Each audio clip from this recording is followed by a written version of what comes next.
My name is Kyagulanyi Ssentamu Robert, also known as Bobi Wine, and today is the 24th of January 2026. Ng'atandika n'okweyanjula mu butongole ko n'ennaku z'omwezi, Robert Kyagulanyi gye buvuddeko yeekwata akatambi ng'asinziira mu kifo nakati ekitannamanyika ng'annyonnyola ebyamuviirako okwemulula adduke mu maka ge.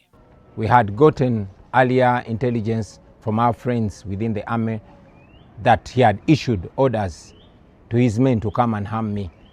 So when we saw them jumping over our fence on the night of 16th January, I somehow escaped from my home and left.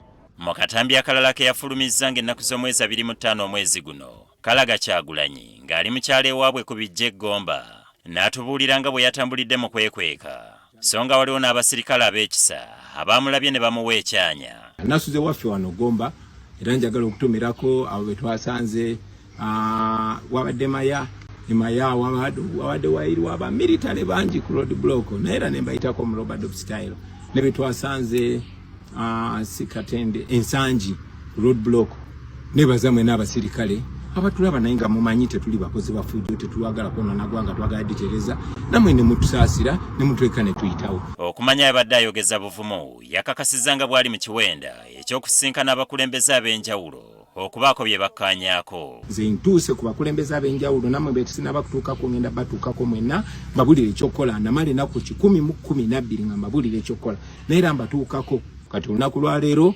nsula mukono Honorable Namboze muntekereko ekyeggulo ate nze ndi ampuuta ne mukiteekewo wakati wa ssaawa emu ekitundu n'ebbiri kitundu kuba ssaawa 3 nyina okuba nga mpiseemu. Kati olwaleero minisita w'ebyamawulire Dr. Chris Baryomunsi agambye nti Kyagulanyi gavumenti terina kyemwetaaza era singa yali emwagala yandibadde yamukwata dda.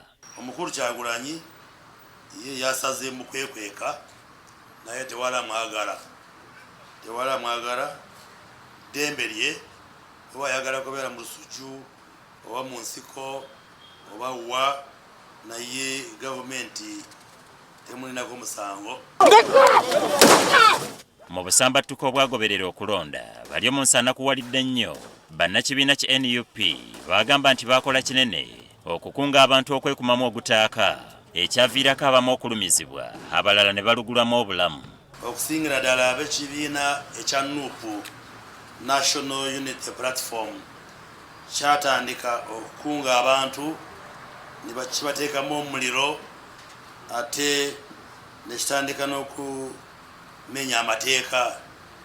Abakulembeze b'ekibiina ekyo ne bagaana okugoberera poliisi bye yali basaba okukola. Atubagulizaako nti waliwo bannabyabufuzi abatandise okukolagana ne banywanyi baabwe okuva mu mawanga amalala ng'ekigendererwa kya kutabangula ggwanga wabula bano bakyabasiza kasiiso.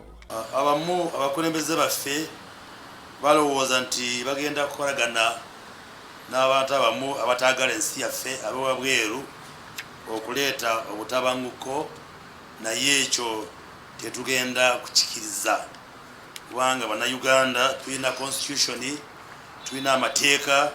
Kyokka ono asiimye nnyo ab'ekitongole ekikola ku by'empuliziganya abayanguwa okuggyako omutimbagano ng'agamba nti singa tikyali kino enkumi n'enkumi z'abantu oboolyawo bandifudde olw'effujja abavuganya gavumenti lye baali bategese okukola. Ronald Senvuma, NTV, Akawungeezi. Nze nkyalimu bana abasajja mbalimu.